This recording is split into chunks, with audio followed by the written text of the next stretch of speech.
heureux de vous retrouver à nouveau ce soir dans le cadre de cette émission. Vous le savez, c'est Face à l'actu. La décentralisation est au centre de tous les débats publics au Cameroun. L'enjeu est de donner plus de moyens aux collectivités territoriales décentralisées afin d'améliorer la qualité de vie des populations locales. Notre pays s'est doté d'une loi portant code général, du code général des collectivités territoriales décentralisées depuis le 24 décembre 2020.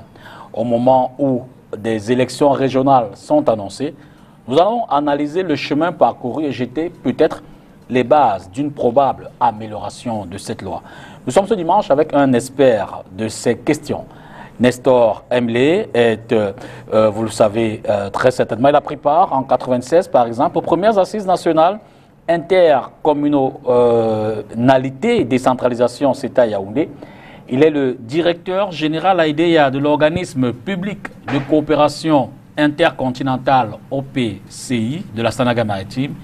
Il est enseignant invité coopération décentralisée au centre de formation pour l'administration municipale du Cameroun, le CEFAM, cité à Boya entre 2004 et 2010.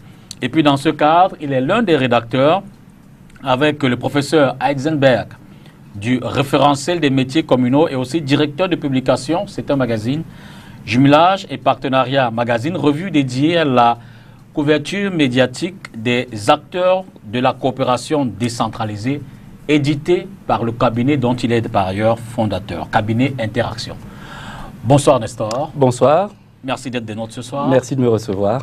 Merci de m'avoir invité. On va évidemment parler énormément de ces questions, mais avant, je suggère qu'on prenne le premier reportage de cette émission, puisque vous le savez, c'est également l'occasion de revenir sur les temps forts des traitements de l'information faits par la rédaction de STV.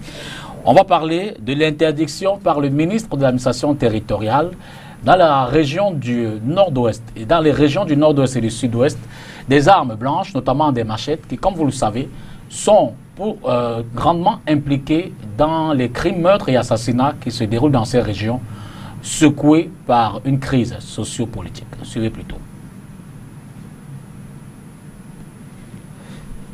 Acheter des machettes, haches ou des fers de construction de diamètre 6, 8 et 10 dans les régions du Nord-Ouest et du Sud-Ouest, il faudra soit posséder une plantation des champs ou une boucherie pour le premier cas, soit être sur un chantier de construction avec permis de bâtir pour le second cas.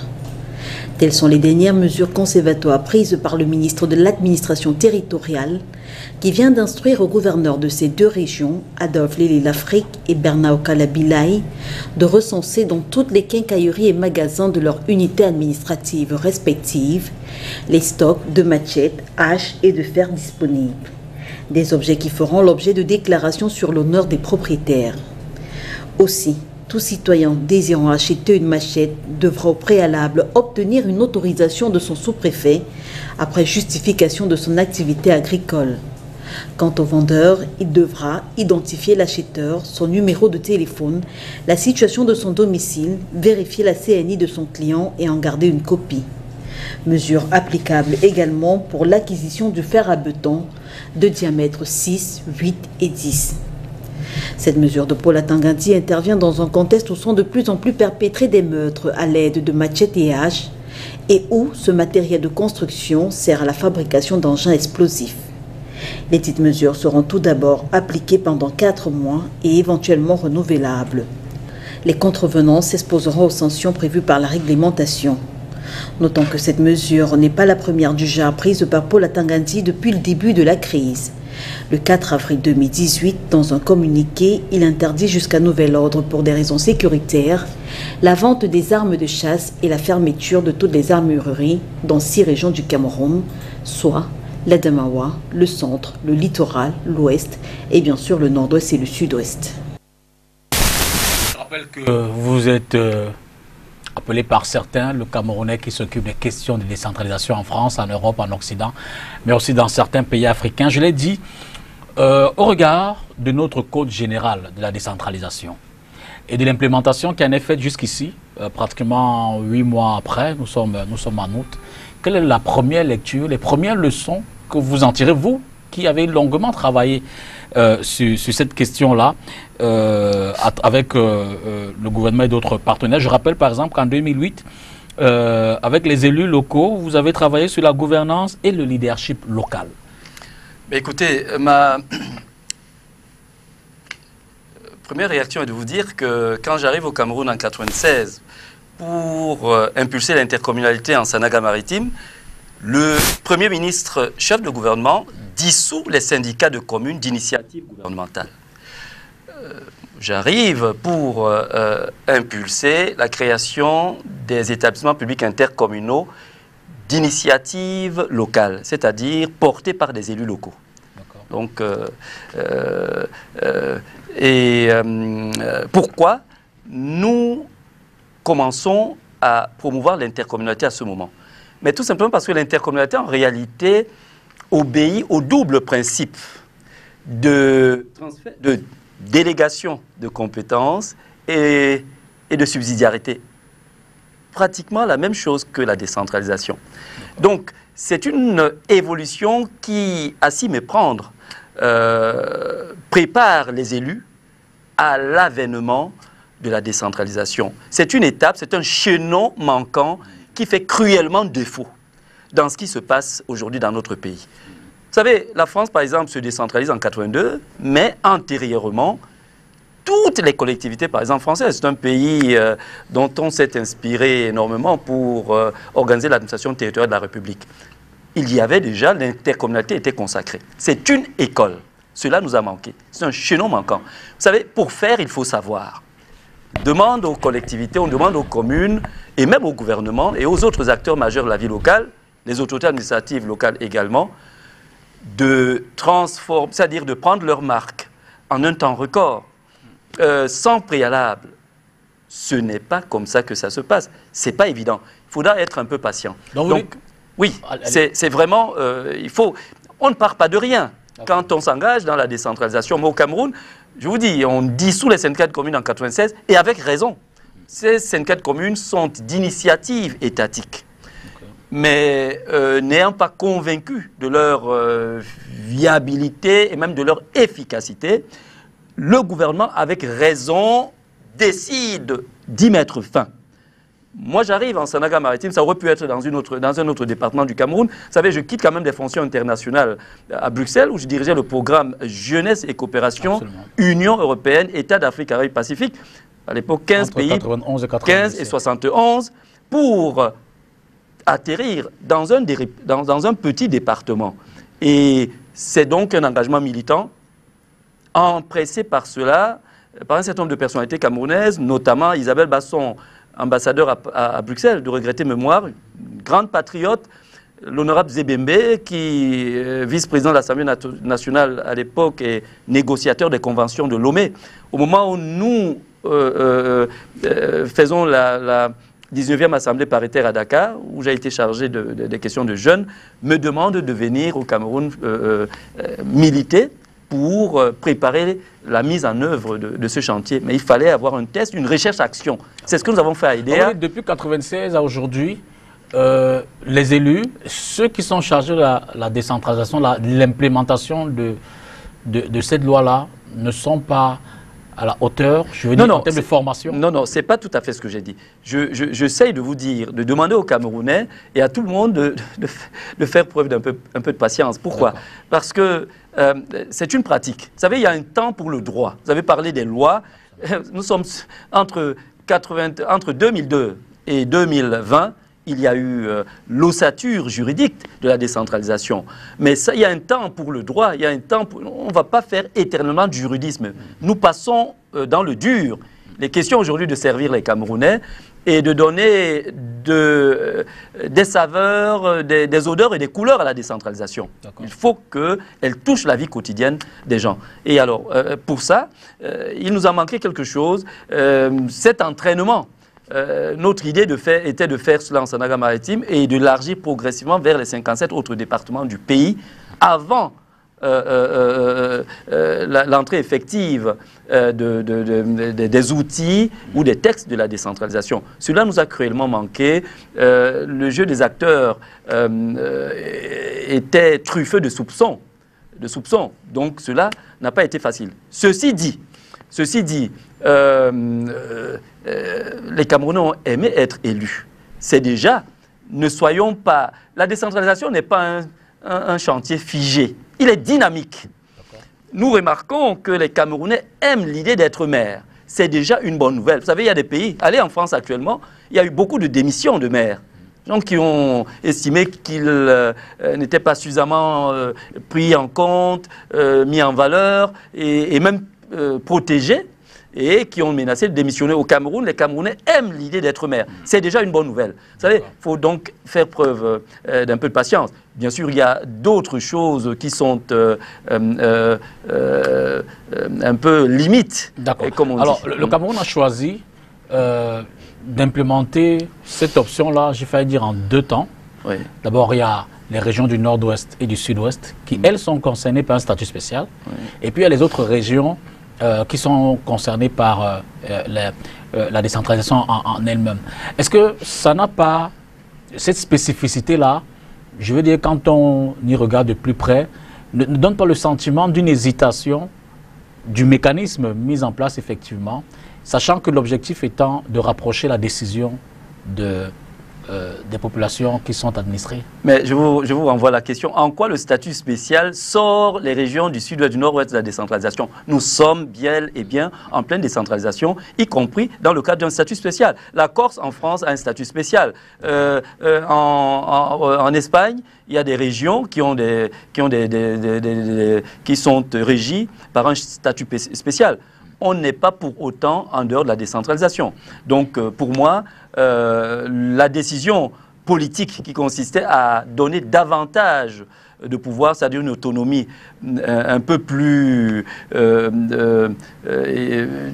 grande à ces régions, obéit à un contexte, à un environnement qui le commandait. Mais nous sommes bel et bien en décentralisation, y compris dans le cadre des régions qui aujourd'hui bénéficient, dans le cadre des lois de la République, de ce statut. Alors aujourd'hui, on observe comme, je ne vais pas dire un jeu de ping-pong, mais je veux dire que les maires en demandent davantage et estiment qu'ils sont prêts. En même temps, le pouvoir public, le pouvoir central, donnent l'impression d'avoir un frein à main. Ça s'est vu dans plus d'une commune où le maire estime que pour une telle compétence, c'est à la commune de s'en occuper. Les pouvoirs publics, du moins le gouvernement central, estime autre chose. Est-ce que ce ne sont pas là des facteurs qui, effectivement, ne donnent pas, je veux dire, l'impulsion véritable à ce choix politique qu'on s'est fait? Vous parlez de quoi? Vous parlez du principe de subsidiarité, l'argent qui ne vient pas ou qui ne vient pas suffisamment? L'argent, les compétences, la gestion des ressources du sol ou du sous-sol et ainsi de suite. La collecte, effectivement, de quelques taxes. Mais dans quel pays vous croyez que, par exemple, vous parliez de la gestion du sous-sol, les communes sont chargées de gérer le sous-sol? On nage dans le délire, là. Mais, vous savez, avec la loi de 74, la première loi communale qui a été en vigueur de 74 à 95, les communes qui étaient les collectivités publiques locales, c'est-à-dire des démembrements de l'État, étaient régies également par les mêmes compétences, compétences générales, comme l'État, sur notamment les questions sociales, les questions d'économie locale, les questions de la jeunesse, de l'aide à la jeunesse, enfin de tout. Mais c'est une pratique. C'est-à-dire, encore une fois, vous faites avec ce que vous avez progressivement. Et bien évidemment, viennent s'ajouter des compétences nouvelles et dans le cadre de ce double principe, compétences et subsidiarité, des ressources nouvelles. Mais je pense qu'il faut faire le bilan de ce que... Nous sommes dans, je crois, la 4e mandature, entre 1995 et 2020. Absolument. Combien a-t-on reçu? Qu'en a-t-on fait? Et surtout, pour être édifié, essayons de voir la période 74-95, ce qu'on recevait et ce qu'on en faisait. Il faut, sans complaisance, une évaluation, un audit de ce chantier. Pour que... on ne peut pas continuer à demander... Moi, j'ai dit qu'il y a eu beaucoup moins d'argent entre 1974 et 1995, mais beaucoup plus de développement. Vous pouvez vérifier. Et entre 1995 et 2020, 4 fois plus de ressources et moins de développement. Bien évidemment, il n'est pas...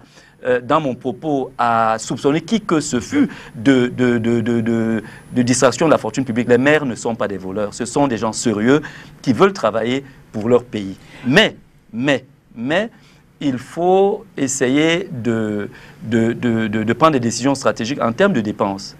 Par exemple, moi je l'ai dit très clairement, s'il m'était donné d'émettre un avis, je n'aurais pas privilégié la construction des hôtels de ville.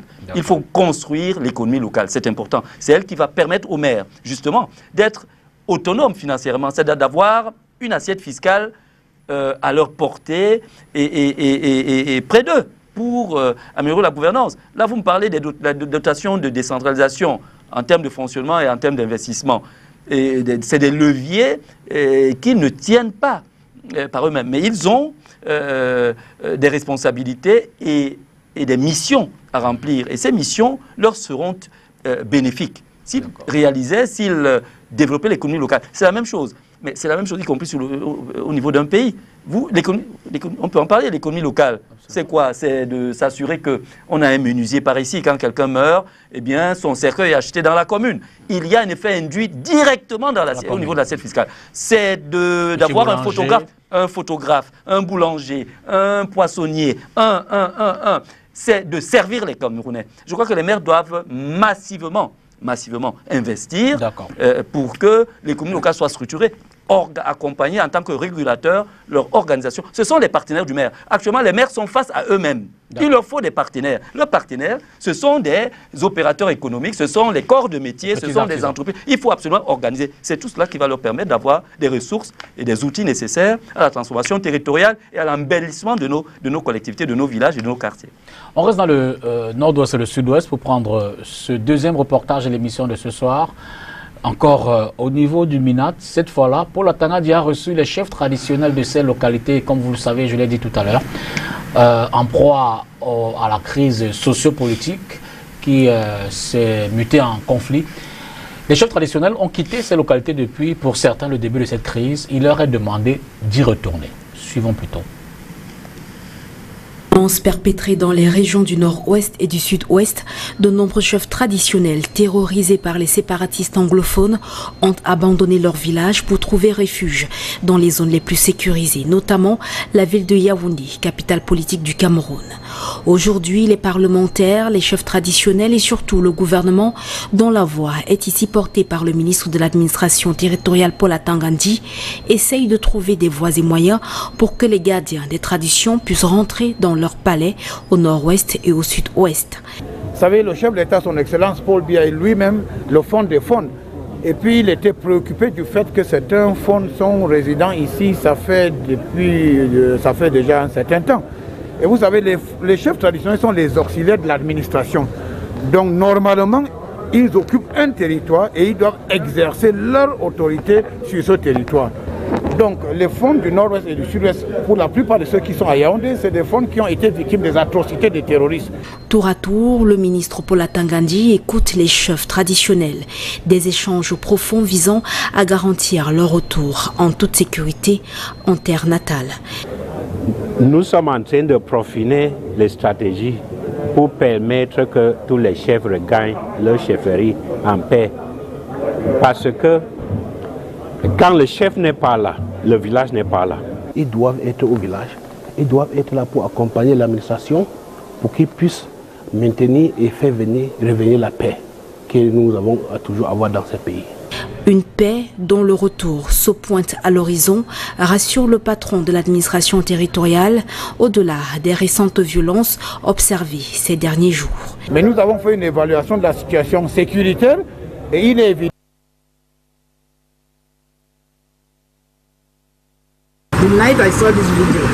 La nuit où j'ai vu... Désolé pour ce léger décalage en termes de transition. Cela dit, si tant il est qu'il y a un rythme à se donner ou à avoir dans la mise en œuvre du processus de décentralisation, combien de temps nous reste-t-il? Quel temps nous faudra-t-il pour véritablement implémenter Non, la décentralisation, ce n'est pas une affaire de temps. Il faut permettre justement à tous les acteurs majeurs de la vie locale de prendre leur marque. Il y a des chaînons qui manquent. Et je vous dis, dans cette affaire, il faut sortir de la culture de gestionnaire de crédit que nous avons en bon père de famille, comme on dit, au Cameroun. Et tout le monde lorgne vers le budget de la nation, c'est bien. Mais il faut des ressources additionnelles. Je vous ai parlé tout à l'heure des ressources qui viendront de l'économie locale. C'est quelque chose de très sérieux. S'il n'y a pas d'économie locale organisée, construite, il n'y aura pas de décentralisation effective dans ce pays. J'en fais le pari. Alors ensuite, vous avez ce que j'appelle les ressources non financières. Ces ressources non financières ne peuvent pas être mobilisées s'il n'y a pas exemplarité. Prenons le cas du bénévolat. Demandez aux Camerounais ce que c'est que le bénévolat, s'ils sont prêts, par exemple, à fleurir les façades de leurs immeubles, à faire du nettoyage même devant leur domicile. Ils vous rétorqueront que c'est le travail de la mairie. Eh bien, alors le jour où effectivement, je suppose, ça se fait déjà dans un certain nombre de localités. C'est pourquoi je vous dis que ce n'est pas une question de temps. Maintenant, la décentralisation, c'est maintenant. L'implémentation de la décentralisation, c'est maintenant. Il faut créer les conditions de mobilisation des ressources non financières, c'est-à-dire d'engager les Camerounais de façon volontaire à prendre part. Les lois qui ont été adoptées, les lois qui ont été préparées font place aux citoyens, à la société civile, aux organisations non gouvernementales, même aux partenaires au développement, pour contribuer à ce que la décentralisation soit effective dans notre pays. Mais ce travail d'animation, ce travail de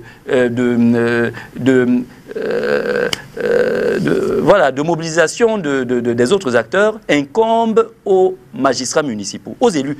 Et à tous les conseillers municipaux, chacun dans son quartier, dans son village, doit prendre part à ce travail. Vous avez des Camerounais qui ont été des fonctionnaires, des enseignants, qui reviennent dans leur quartier, dans leur village après pour une retraite bien méritée. Ils peuvent être mobilisés pour participer. Tout le monde, on ne peut pas financer, c'est-à-dire toutes ces tâches avec des ressources, par de l'argent, par des salaires ou par des indemnités. Il y a une part de ressources qui manque et qu'il faut aller mobiliser. Mais encore une fois, je vous ai parlé tout à l'heure des immeubles, c'est-à-dire qui ont leur utilité. Mais je pense que ce n'est pas le premier niveau. Il fallait travailler, on peut toujours le faire et se rattraper. L'argent qu'on mobilise pour permettre à une commune, par exemple, de construire un hôtel de ville, peut être mobilisé pour permettre à un pays de construire à une commune de construire l'économie locale. Et ensuite, un peu plus tard, vers le deuxième, on pourra construire un hôtel de ville. Ça, c'est un préalable. Tout cela permet de créer l'exemplarité. Il faut que les Camerounais s'approprient la décentralisation. Elle ne se fait pas en isolant les Camerounais. Vous ne pouvez pas faire la décentralisation en disant « nous travaillons pour vous ». Faites des beaux rêves. Nous le faisons en interaction avec les populations. Vous le dites avec insistance et certainement à raison, impliquer davantage les Camerounais. Mais qu'est-ce qui fait blocage? Pourquoi avez-vous le sentiment que les Camerounais ne s'y intéressent pas davantage? J'ai le sentiment que les maires sont beaucoup plus, dans une vision comptable, la décentralisation. C'est-à-dire, voilà, j'ai reçu ça, c'est pourquoi je vous dis qu'il n'y a pas de problème de distraction de la fortune publique. C'est-à-dire qu'ils font au mieux qu'ils peuvent avec ce qu'ils reçoivent. Seulement, c'est que les actions qui sont menées continuent à renforcer, à donner l'impression que les communes sont des institutions budgétivores qui ne servent à rien et qui en rien ne touchent la décentralisation. C'est vrai que serait un échec. En réalité, le gouvernement ne peut pas seul faire la décentralisation. Est-ce que ce n'est justement pas la structuration qui donne cette impression? Non. Qui semble proche de la réalité? Non, c'est un travail. Quand on regarde le budget d'investissement, les budgets de... C'est pas un problème financier. De fonctionnement. Non, si l'argent au Cameroun, je vous ai dit qu'en 74 et 95, il y avait moins de ressources et plus de développement. Mais qui était chargé du développement local? C'est le gouvernement. C'est-à-dire c'est l'État, ce sont ces ministères techniques. Tout cela se passait très bien. Les communes n'ont pas des ressources humaines nécessaires pour opérationnaliser la décentralisation. Mais il manque d'autres ressources. Je vous ai parlé des ressources non financières. Une ressource sans l'autre. Si on alignait des dizaines de milliards, on ne fera pas la décentralisation au Cameroun si on n'additionne pas cela avec les autres ressources auxquelles je fais allusion tout à l'heure. J'en fais le pari ici. Donc ce n'est pas L'argent est important pour faire cela. Et les maires ont raison d'insister et de tout faire pour que le gouvernement tienne ses engagements par rapport aux ressources qui avaient été promises pour ça. Mais ce n'est pas suffisant. Les maires doivent faire le tapin, doivent organiser les partenariats intra-communaux. En allant vers les acteurs de l'économie locale, en allant vers des écoles, des centres de formation, qualifiants, diplômantes ou non, pour que ces jeunes qui sortent ne se retrouvent pas au chômage pour casser, voler et ainsi ou aller dans la prostitution, mais qu'ils soient immédiatement happés et installés par des prêts d'honneur. Moi, je vous parle de mes solutions et je vous parle de ce qu'on a déjà fait. Je vous ai dit tout à l'heure que j'ai une dizaine d'années d'expérience de recherche-action en Sénégal-Maritime. Avec la coopération belge, nous avons distribué des prêts d'honneur. Je peux vous donner, allez, vous êtes journaliste, faites de l'investigation. Donc nous sommes là en train de parler. En tant qu'expert, je ne pouvais pas aller au-delà de faire des tests et de montrer aux politiques. Ce sont des maires qui ne m'ont pas suivi, qui ne nous ont pas suivis. Ce ne sont pas des exemples qui ont manqué, mais avec notamment des partenaires du Cameroun. À l'heure des charges, sans forcément être l'avocat du diable, les maires, eux, ils estiment justement que tel que orienté, tel que défini, tel que implémenté, la loi, le code général actuel ne leur donne pas une grande marge de manœuvre. Bon, c'est très difficile. Je vous dis, on n'accède pas au premier étage sans rez-de-chaussée. D'accord. Oui, c'est-à-dire qu'il faut faire au mieux avec le peu de ce qu'on a, tout en revendiquant avec force. Je suis avec les maires pour demander au gouvernement, il y aura probablement ce qu'on appelle des contrats État-commune, en attendant que la région arrive, ensuite peut-être entre région et commune. Il y aura, je vous ai dit que la décentralisation était un processus dynamique. Ce n'est pas tout de suite. C'est au fur et à mesure, on apprend la marche en marchant et les partenaires, les acteurs prennent leurs marques, le gouvernement, les préfets, les maires, ainsi de suite. Et les institutions également, on parle de la Cour des comptes par exemple, elle n'est pas encore décentralisée. Et le préfet va continuer à faire fonction en assumant la responsabilité de contrôle de fait. Alors voilà, je sais que c'est l'une des paumes de discorde qu'on rencontre sur le terrain. C'est un travail, c'est-à-dire évitons comment dirais-je, d'érater pour ce Mayura qui vient de commencer. Nous sommes à 100 jours. Vraiment, essayons de sortir du juridisme et rentrons dans le dur en commençant à servir les Camerounais. N'ayez pas peur, messieurs les maires, de distribuer des prêts d'honneur à vos jeunes administrés. C'est une, comment dirais-je, c'est une option, c'est une assurance pour l'avenir. Peut-être que les effets induits ne se feront pas sentir pendant que vous êtes maire. Mais vous savez, la commune ne commence pas avec l'arrivée des maires actuellement élus et ne commencera pas avec ceux qui viendront. Il faut travailler, il faut être dans un processus dynamique qui se consolide d'un Mayura à l'autre. Ça, c'est quelque chose de très important. L'un des autres faits marquants de cette semaine, ce sont les inondations à Douala. On l'a plus ou moins tous vécu depuis jeudi. La ville a été pratiquement, s'est réveillée les pieds trempés dans l'eau. Les autorités locales s'en sont saisies. Le gouverneur a fait une sortie pour en parler. On découvre tout cela à nouveau dans ce reportage.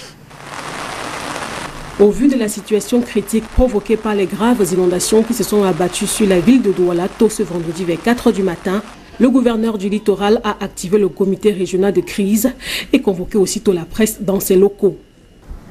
Nous avons tous été réveillés par cette pluie qui, aux environs certainement de 4 h du matin, s'est enclenchée. Et j'ai jugé utile d'activer le comité régional de crise, puisque pour nous, cette pluie a constitué une véritable crise.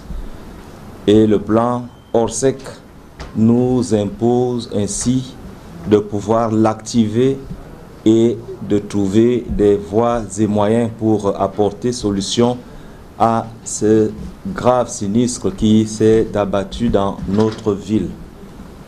Je tiens à rappeler que le gouvernement de la République, au travers des structures de la météorologie, nous a prévenus depuis le mois de juin que les averses qui se dessinaient à l'horizon devant concerner les mois de juin, juillet et août allaient nécessairement impacter les zones agricoles de notre pays et qu'à cet effet, nous devions prendre certaines mesures. Et parmi ces mesures, figure en bonne place l'implication des municipalités dans les travaux de curage de drains et des caniveaux. Seulement, ces drains et caniveaux ne pouvaient pas suffire à contenir les inondations d'aujourd'hui selon le gouverneur, au vu du degré de pluviométrie enregistré à Douala. Et vous comprenez avec moi que beaucoup de nos municipalités se sont jetées à l'eau pour pouvoir curer les caniveaux. Mais le degré de pluviométrie a été tel que même avec des caniveaux curés à Douala, en cette journée, les caniveaux ne suffisaient pas. Voilà donc quelques raisons évoquées par le gouverneur au regard de ces inondations. Nestor, la ville de Douala, les pieds trempés.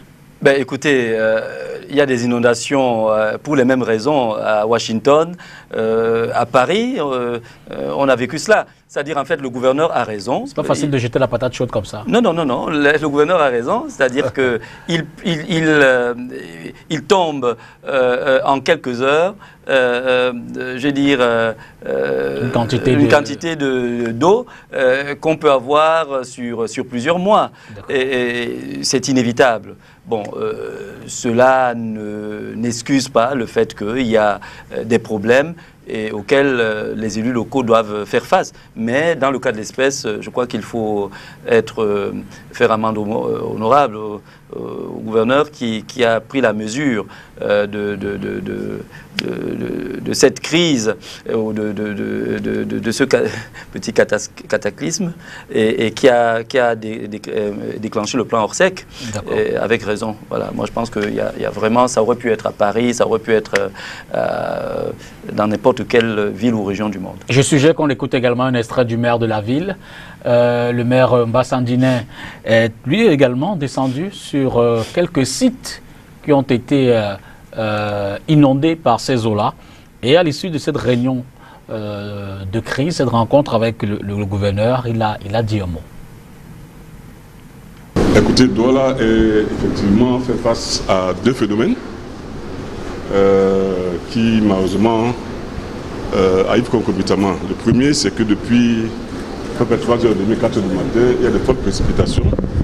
Jusqu'à l'heure où nous vous parlons, la pluie tombe. Nous avons, dans les semaines qui précèdent, curé des drains, des caniveaux. Mais il se passe que ces drains et ces caniveaux sont désormais remplis. Pourquoi? Et ça, c'est le deuxième phénomène. Il y a la mer, le niveau de la mer a augmenté. Il était de 2,70 m à partir de 7h du matin. D'après la météo marine, ce n'est que vers 14h28 que le niveau de la mer reviendra à 0,60 m. Et là, les eaux vont commencer à s'écouler vers la mer. Donc les drains sont remplis, ne peuvent pas écouler l'eau vers la mer. C'est plutôt l'eau qui vient de la mer qui rentre dans les terres. Avec les fortes précipitations, vous ne pouvez rien faire et on ne peut avoir que des inondations. Je suis simplement fier de voir que les habitants sont organisés et qu'il y a une solidarité qui est en train de s'exprimer partout où je suis passé. C'est un appel à la prudence que nous pouvons lancer aux populations. Faire attention, laisser les voitures déjà garées pour que les services de secours puissent circuler librement. La deuxième chose, c'est que les gens qui habitent les bas-fonds doivent les évacuer. Et la troisième chose, c'est que nous allons intensifier plus que par le passé la libération des drains. Nous avons déjà commencé, mais nous allons accentuer. Mais l'arrivée concomitante des deux phénomènes, la forte pluie et la montée de la marée, font qu'on ne peut rien faire. Il faut dire que les jours à venir sont également en alerte orange et rouge pour certaines zones, notamment les zones côtières. La ville de Douala est concernée. On demande aux populations de davantage prendre des mesures, s'éloigner des zones sensibles à côté des dégager les drains et puis s'éloigner des autres zones sensibles, évidemment pour limiter au maximum les dégâts. Cela dit, que faut-il faire aujourd'hui pour mieux implémenter, je vais dire davantage, cette décentralisation-là? Dans quel domaine? Dans les différents domaines en termes de gestion des compétences, qui sont des ressources humaines, matérielles et autres, davantage mettre la commune face à ses responsabilités. Non, mais d'abord, il faut faire en sorte que tous les acteurs majeurs de la vie locale travaillent ensemble et soient entraînés à prendre leur marque. Il faut des séminaires paritaires. Au lieu de fustiger par exemple les autorités administratives, l'initiative peut venir d'elles, mais elles peuvent aussi venir des élus locaux. Chaque acteur on a besoin de travailler en synergie et en interaction pour opérationnaliser la décentralisation.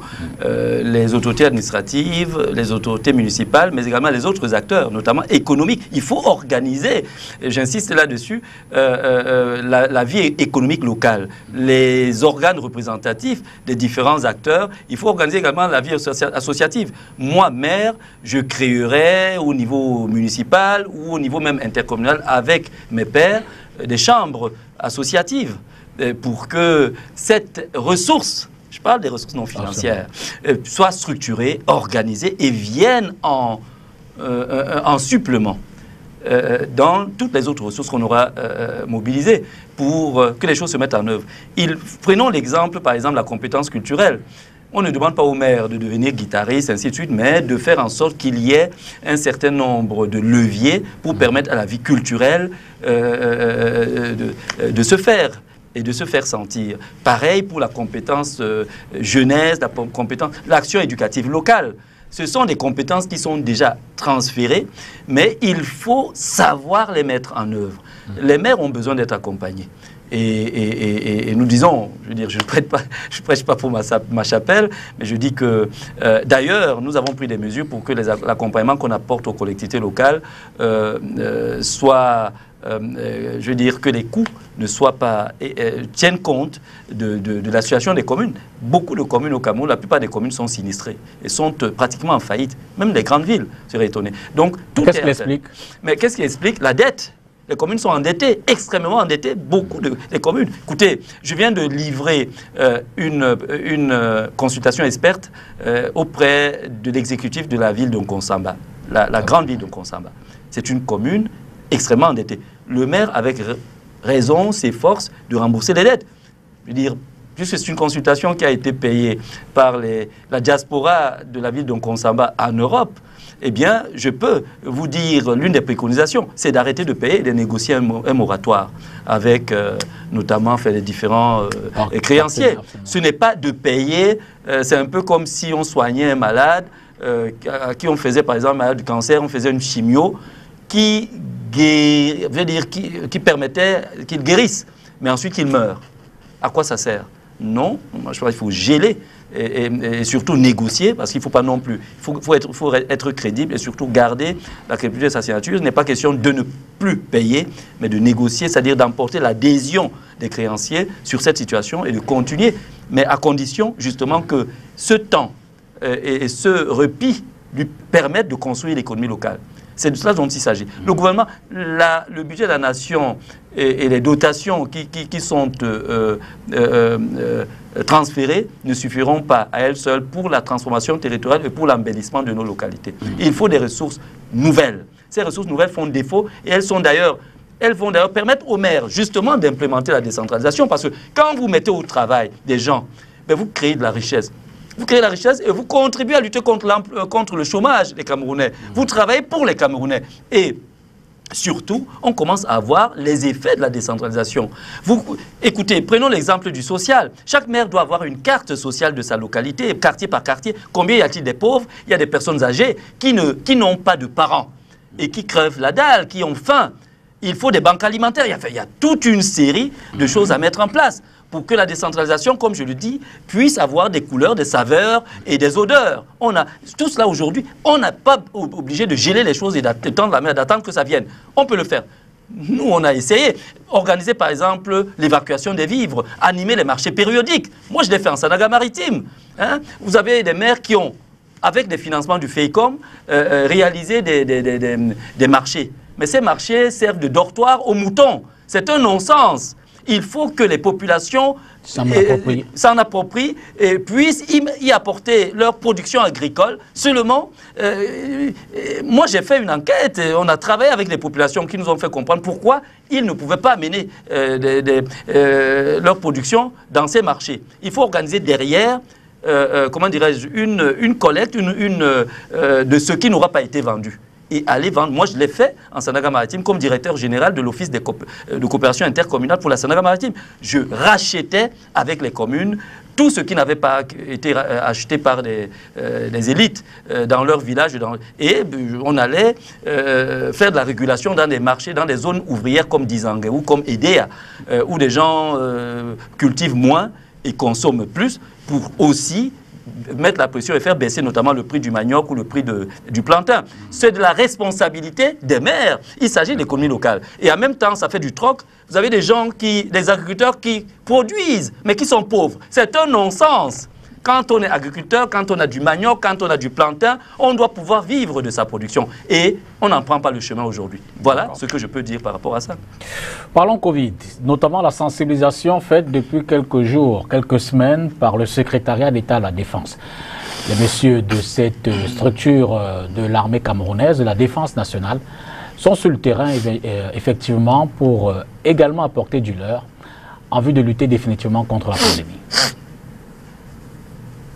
La gendarmerie nationale traque les récalcitrants sur la route, un peu comme ce conducteur pris en flagrant délit et qui refuse d'obtempérer.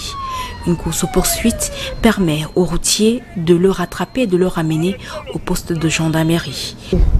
Le radariste l'a flashé, il a appelé au poste.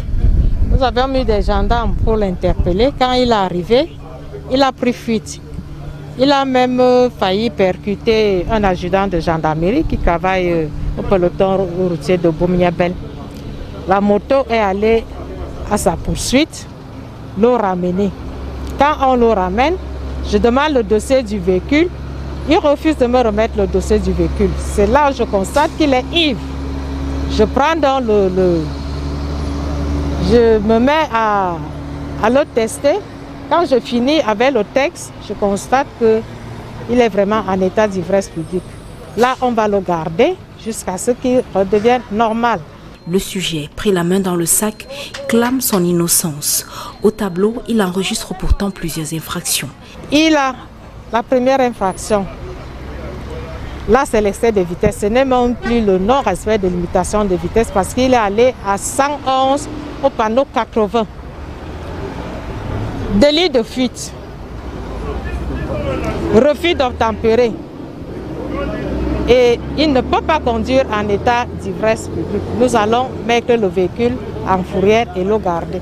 Cependant, il faut dire qu'en cette période de crise sanitaire, la gendarmerie nationale met également l'accent sur la lutte contre la Covid-19 dans son programme de sécurité routière. Nous avions deux missions.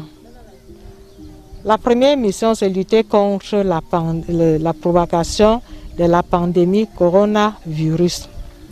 Nous devons sensibiliser, éduquer et prévenir. Le port de masque est obligatoire sur nos axes. Les mesures barrières prescrites par le gouvernement doivent être appliquées. La deuxième mission, c'est lutter contre les violences routières sur nos axes. Ceci dit, l'on retient que le virus ne passera pas par la gendarmerie nationale. À côté de la lutte contre la Covid, la gendarmerie, évidemment, c'est son devoir régalien, s'occupe également de la prévention, mais de la traque sur les axes routiers contre les chauffeurs et les conducteurs ou alors les usagers ne respectant pas la réglementation. Cela dit, Covid, ça c'est quand même un axe important, un aspect intéressant pour les communes qui doivent davantage s'impliquer et une implication qui devrait d'ailleurs permettre une meilleure implémentation de la décentralisation. Mais tout à fait. Vous voyez, le Covid, par exemple, nous a permis de découvrir complètement hagard une situation pathétique. Les seaux d'eau disposés le long des pistes boueuses ou poussiéreuse, demandant aux gens de venir se laver les mains. On a vu des compatriotes se baisser pour boire, pas pour se laver les mains, parce qu'ils avaient soif. Vous savez, ce sont des images choquantes. On devrait aujourd'hui, je vous ai dit en 1974 et 1995, nous avions des bornes fontaines où l'eau coulait à flot. Cette eau était incolore, inodore et sans saveur, comme on nous l'apprenait à l'école primaire. Aujourd'hui, nous avons une eau boueuse, rougeâtre, colorée et odorante, ce qui n'est pas normal. Même si cette eau boueuse est potable. Enfin, c'est ce qui est dit. Alors, ce n'est pas...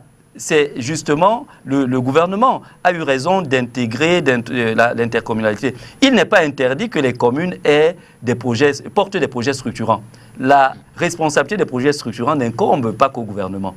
Vous savez, les communes peuvent construire un hôpital intercommunal, ce n'est pas interdit. Mais, bon sang, mettons-nous au travail et essayons de faire plus et mieux avec moins. C'est tout à fait possible. Je l'ai fait en Sanagam-Maritime. Nous avons ouvert 11 infirmeries dans le cadre d'un programme intercommunal de réouverture des infirmeries scolaires. Et c'est un programme, si nous étions encore aujourd'hui, pour les 57 000 élèves du département, il y aurait des infirmeries un peu partout. On a mis en place un mécanisme de gestion et d'équipement pour ces infirmeries avec des écoles en soins infirmiers. Dans le cadre des stages d'application, ça ne coûtait pas forcément plus cher avec les associations de parents d'élèves. Voilà. Nous avons des solutions expertes pour permettre aux communes de commencer à traduire dans les faits la décentralisation en attendant pour appeler les autres ressources. Il y a quelques mois, les maires m'ont interpellé et même des journalistes en disant nous n'arrivons pas à avancer, cette affaire de délégués de gouvernement, ça nous pose problème. On a résolu le problème des délégués de gouvernement. Maintenant, que font-ils? Je dis, ils sont de bonne foi. Ils veulent que ça avance, ils veulent que les choses soient faites. Mais commençons déjà à montrer que ce problème qui a été résolu nous permet déjà d'avancer. Or, un problème a été résolu, vous dites, oui, mais il faut un autre. Je ne fais pas le procès des maires, encore une fois. Vraiment, vous savez, moi, ce sont mes clients. Mais je voudrais tout simplement leur dire, allons-y, allons-y. Et mettons la pression sur le gouvernement pour que les ressources demandées, attendues, viennent. C'est la pression, la bonne pression, c'est l'efficacité. Toute proportion gardée, même si jusqu'à présent les maires d'arrondissement et les maires de ville ne s'accordent pas sur tous les sujets. Mais vous le dites sans cesse, faisant la comparaison entre le développement d'antan avec moins de moyens depuis 1974 et plus de moyens maintenant et moins de développement. Pour vous, qu'est-ce qu'il explique? Non, l'embourgeoisement institutionnel.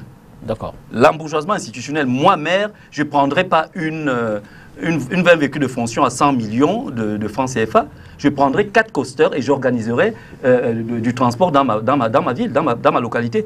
C'est-à-dire que moi-même, j'utiliserai ce véhicule comme moyen de transport en attendant des jours meilleurs. Je vous dis que le problème n'est pas...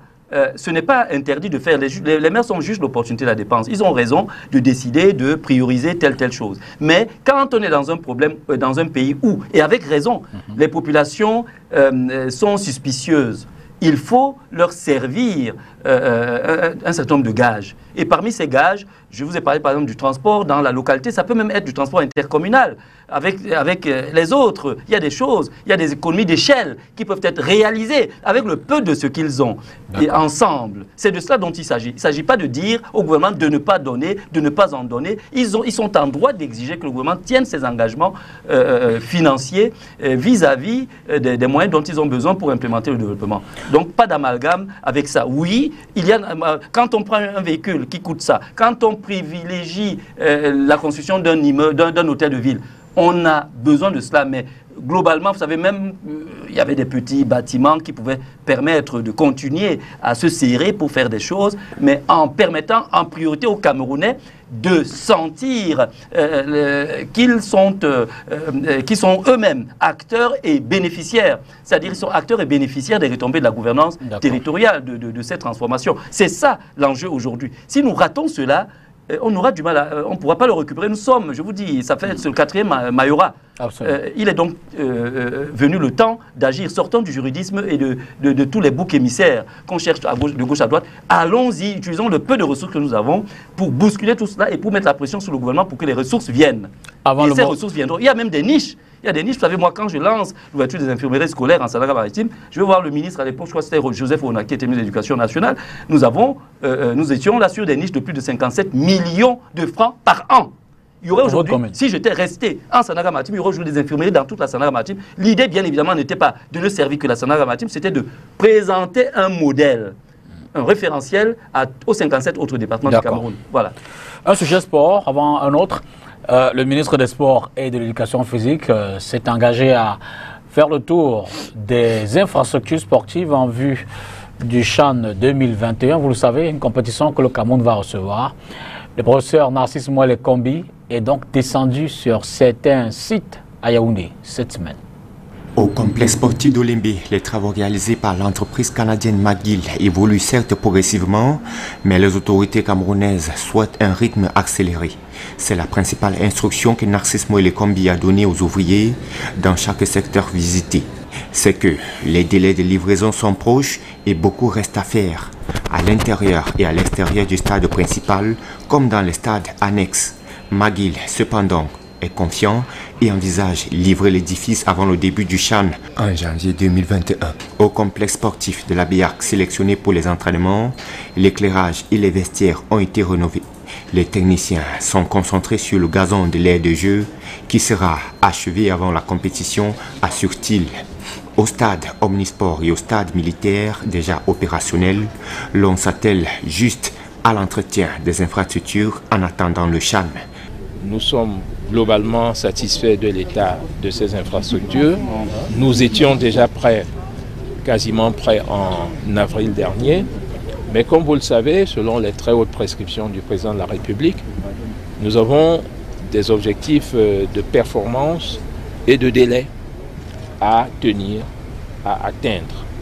C'est pour cela que sur chaque site, sur chaque stade, nous avons tenu, en concertation avec les différentes parties prenantes, à faire des recommandations spécifiques en vue d'être parfaitement prêt dans des délais compatibles avec l'organisation du CHAN dans moins de 5 mois. Il faut noter qu'une équipe d'experts CAF inspectera ces infrastructures d'ici au mois de novembre prochain, à quelques semaines de la compétition. Puisque nous sommes en sport, finissons-en avant de prendre le mot de la fin de l'invité de ce soir. Vous le savez, la finale de la Champions League, c'est ce soir. Le Cameroun sera présent sur l'art des jeux, notamment du côté du Paris Saint-Germain avec Choupo-Moting. Et cette semaine, nous y avons jeté un regard. Suivez ce reportage en anglais de Jean-Paul Sama. Cameroon will, for the second year running, be represented at the UEFA Champions League final as the Lions captain Eric Maxim Choupo-Moting and his PSG side will be up against Bayern Munich this Sunday. The 31-year-old was crucial in the club's sport here as it was his 93rd minute goal which separated PSG from Atalanta. The Cameroon international's fifth appearance was marked in the semi-final game against RB Leipzig towards the end of the match as he tallies just one goal with no assist. Paris Saint-Germain are on a good footing as they have won 9 games, lost 1 and drawn 1 so far. Meanwhile, their opponents of the night, Bayern Munich, have been cruising through, winning 10 out of 10 in this competition. These two sides are meeting for the 9th time, with PSG counting 5 wins out of Bayern's 3.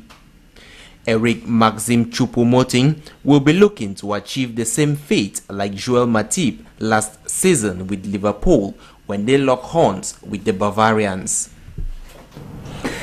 Voilà donc Nestor Emlé pour terminer cette émission. S'il y avait un mot, une synthèse à dire aux acteurs et aux bénéficiaires de la décentralisation sur laquelle le Cameroun est engagé, que diriez-vous? Écoutez, un mot d'abord, avant peut-être de revenir sur ça, il faut que les choses soient claires.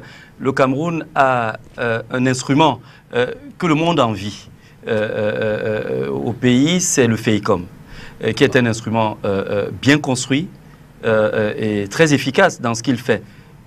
nous avons évoqué ici les choix et non la remise en question de cet organisme, de cette institution qui est importante, qui est au cœur de la décentralisation et qui va être utile, de plus en plus utile à ce pays.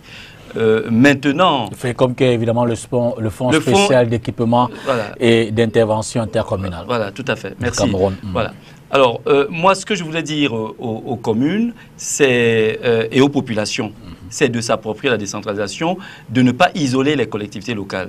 Quand on les isole, justement, on a un effet contraire, c'est-à-dire qu'elles restent autonomes par rapport au reste de la société. Ce n'est pas le but. La décentralisation est une décision politique et stratégique majeure. D'accord. Et il faut que les communes tiennent compte de cela et il faut qu'il y ait des maisons de quartier en zone urbaine, parce que nos villes, somme toute, sont très grandes, et qu'il y ait des rendez-vous citoyens entre élus et population dans ces quartiers de façon vivante toutes les semaines. Ça doit bouger de partout. Il y a déjà cette tournée et ces rencontres citoyennes qui doivent avoir lieu en zone rurale, en zone urbaine, un peu partout. On n'a pas besoin d'attendre des ressources pour les organiser. Il faut commencer ce dialogue. Il faut aller au contact des Camerounais et revenir avec leurs desiderata en ayant ce que j'appelle des plans de campagne qui font la synthèse des desiderata des populations. D'accord. Voilà ce que je peux dire. Donc, en un mot, concertation, l'arbre sous pala pour mieux s'imprégner des besoins. Mais aussi intercommunalité. Et ça, c'est prévu par la loi. Nous ne sommes pas peu fiers d'avoir contribué à ce que cette prise en compte se fasse. Intercommunalité, mais aussi coopération décentralisée. Maintenant, ce que les collectivités camerounaises et les Camerounais doivent savoir, c'est de cesser de venir. Moi, je reçois beaucoup de maires à Paris ou à Bruxelles qui viennent en disant, voilà, j'ai pris un billet d'avion, je viens chercher un partenaire. Merci. Faites des coopérations entre collectivités camerounaises, locales déjà, pour avoir une culture des échanges et permettre la construction de la citoyenneté camerounaise en échangeant avec les Camerounais, les élus de différentes régions, les territoires. Parce qu'il y a élus, mais aussi les territoires des différentes régions. Ça, c'est quelque chose de très important. Et ensuite, seulement, on pourra aller chercher des partenaires à l'extérieur. On a mis en place des outils qui permettent cela, une plateforme qui permet de ne pas avoir à se déplacer, justement, mais de faire des demandes en ligne et qui vous permettent de mobiliser des partenaires sans trop de dépenses financières. Merci infiniment, Nestor Remlé, d'être venu ce dimanche pour évoquer cette question de décentralisation qui préoccupe plus d'un. C'est moi qui vous remercie de m'avoir invité. En vue du bien-être des Camerounais. Très bien. Merci à vous également. Bonsoir. Bon dimanche, bon début de semaine et à dimanche prochain, 19h.